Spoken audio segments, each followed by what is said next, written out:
Dapat magawa ko na tong Graham Ball bago ko pumasok sa school. Lalagyan ko na nitong nips. Yahoo! Bebang, tara na! Pumasok na tayo! Wait lang, Iska! Gumagawa pa ko ng Graham Ball para may bangon tayo! Ay! Graham Ball! Masarap ka na! Favorite ko! Iska! Tulungan mo ako magawa ng Graham Ball para may merienda tayo mamaya kapag recess! Sige! Ay, ta! Magbilog-bilog ka ng Iska! Paano ba ito gawin? Hindi ko alam eh! Maglagay ka lang ng marshmallow sa loob ng Graham, tapos bilogin mo, parang ganito ho! Wow! Kapag nabilog mo na, pwede mo na siya lagyan ng sprinkles! Diba? Ang dali lang! Sige, susubukan ko!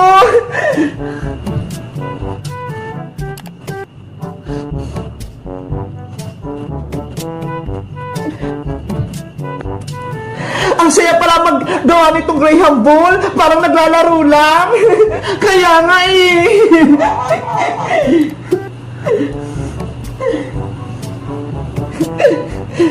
Eto, Bebang, okay na ba? Ayan, ganyan nga. Tapos, ibalot mo na dito sa sprinkles, o kaya dito sa marshmallow, o kaya dito sa may nips. Sa sprinkles ko na ilalagay. Ang ganda na ng nagawa kong Graham Ball. Masarap na siyang kainin. Marunong ka nang gumawa, Iska. Bilisan natin para matapos tayo kaagad.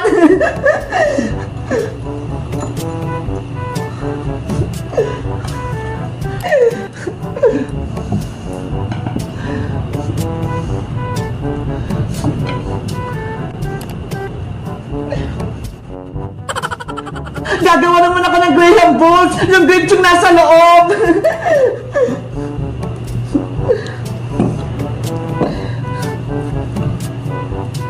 Bebang, marami ka atang gagawin na Graham Ball. Ibibenta mo ba yan?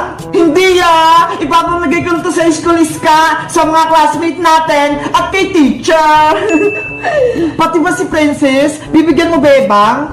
O, Iska, bibigyan ko rin si Princess. Kaso, may special na flavor ako sa kanya. Yung Graham Ball niya, lalagyan ko ng kalamansi, hindi marshmallow. Bakit may kalamansi yan, Bebang? Maasim yan ah! Magiganti ako kay Princess dahil pinayak niya ako kahapon. Nagsumbong siya kay Aling Tere, tapos tinapon niya pa yung paninda kong itlog-itlog, kaya galit na galit ako sa kanya. Yari, mag-away na talaga si Princess pati si Bebang. Dapat, matikman ni Princess tong Graham Ball na may kalamansi. Kapag tinikman niya to, makakasim siya, tapos iiyak siya. Bebang, gagawin mo talaga yan kay Princess? O, Iska, panahon na para maghiganti ako kay Princess para maramdaman niya na hindi ko na siya kaibigan.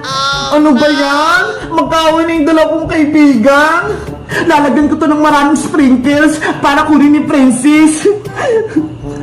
Matako naman yun eh. Panigurado, kakainin niya to.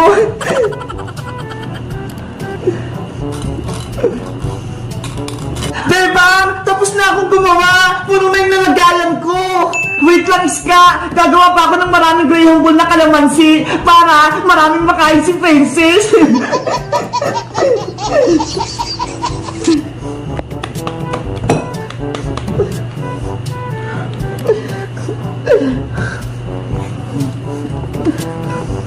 Hindi naman malalaman ni Princess na kalamansi itong nasa loob eh. Kaya magiging successful yung prank ko. Guys, sa tingin nyo ba, itutuloy ko ba yung prank ko kay Princess na Graham Ball na may kalamansi? Mag-comment lang kayo para sa part 2. Bye-bye! Bebang, tulungan mo ko! Ginawa kong palaka ni Princess! Kokak! Kokak!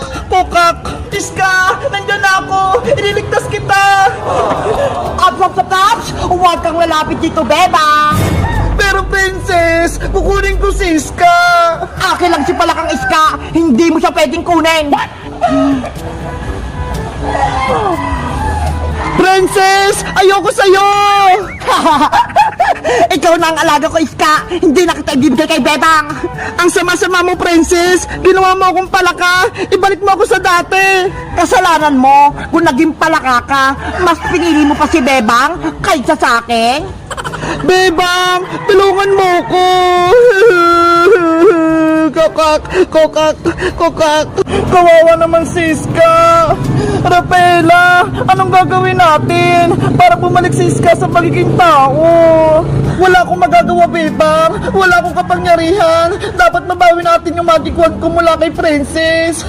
Eh paano? May magic nga si Princess eh. Malakas siya. Baka mamaya gawin niya rin tayong palaka. Kasalanan ko to. Hindi sana nangyari maging palaka si Iska kung hindi ko nawala yung magic wand ko. Huwag mo lang sisihin yung sarili mo, Rafaela. Magtulungan na lang tayo para may balik sa yung magic wand mo. Sige, lituhin natin si Princess Bebang. Agawin natin sa kanyang magic wand ko. Tama, kaya natin si Princess. Mukhang may pinaplano ang Diwata tsaka si Bebang. Pwes, hindi sila magtatagumpay. Princess, patakasin mo na ako. Ibalik mo na ako sa dati. Ayoko na maging palaka. Kokak. Tumahimik ka, Palakang Iska. Gusto mo? Itapong kita sa sapa. Ayoko. Hindi ako marunong lumangoy. May naisip ako. Iuhulog kita sa tubig. Palakang pangit. Princess, wag! Princess, bitawan mo si Iska. Agawin ang magic wand. Sige, lumapit lang kayo. Sugat! Abra! Kadabra! Nasaan na si Princess? Nawala siya. Ano, Bebang? Akala nyo mahuli nyo ako ng basta-basta? Hindi na. Nandun siya sa likod. Paano nangyari yun? Yari, marunong na rin siya mag-teleport. Hawak ko ang magic wand. Kaya kong gawin lahat. So, Bambini, Balanini! Bebang, ilag! Kawawang Bebang, hindi na siya makakalaban sa akin. Ang sama-sama mo, Princess. May magic ka lang. Pinahirapan mo kami. Ngayon, matitikman mo yung paghiganti ko sa'yo. Tralalayo! Gagamit na naman siya ng powers. Bebang, tumakbo ka na! Tralala! Bebang! Kawawa naman si Bebang. Natamaan siya. Sumuko ka na, Bebang, para hindi ka na masaktan. Lumuhod ka at magbakaawa ka rito sa harap ko. Malay mo, maging kakamba kita at gawin pa kitang alalay. Hindi ako kakampi sa'yo, Princess. Ayoko maging masama katulad mo. Pwes, tikman mo pa tong powers ko. Tung! Sahong! Tama na, Princess! Rafaela! Ganyan ka ba talaga, Princess, sa mga kaibigan mo? Pinahihirapan mo sila. Wala kang puso. May puso ako, pero kasing tigas na ng bato. Hindi na ako naawa sa kanila. Kailangan kong mabawi yung magic wand ko para hindi na maging masama si Princess.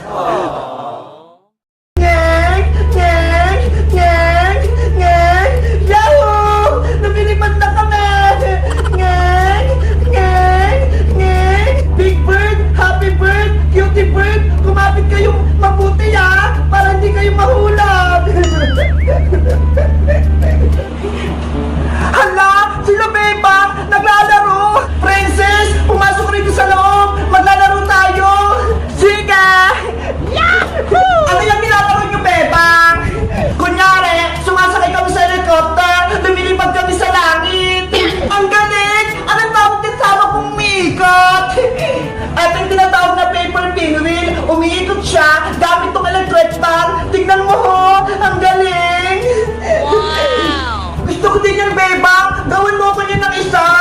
Sige, mabilis lang naman gumawa nito, Princess eh! Yay! Gagawa si Bebang ng ikot-ikot!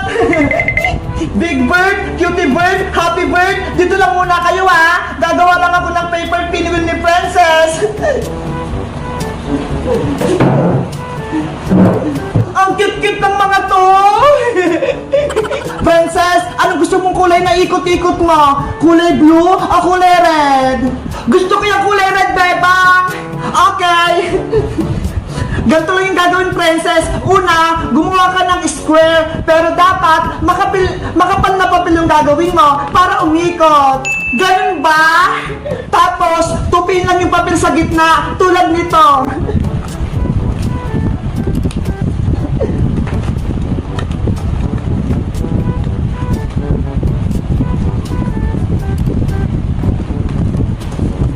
Ayan!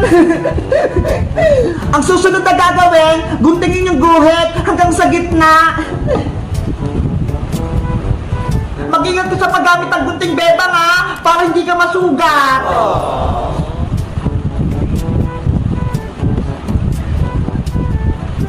Ayan! Nagunting ko na! Malapit na tumatapos! Tutupin ko na lang to para makagawa ko ng LC.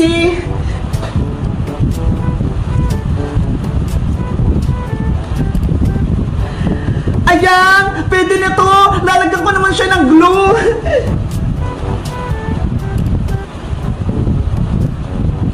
Yahoo!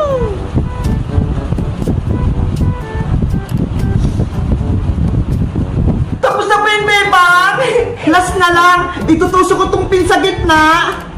Tapos, ilalagay ko yung tong stick ko para may kapit.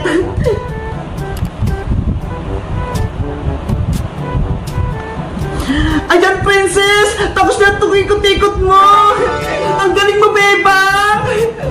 Sa'yo na to! Pwede mo na itong laruan! Yay! May ikot-ikot na ako! Tara! Maglaro na tayo!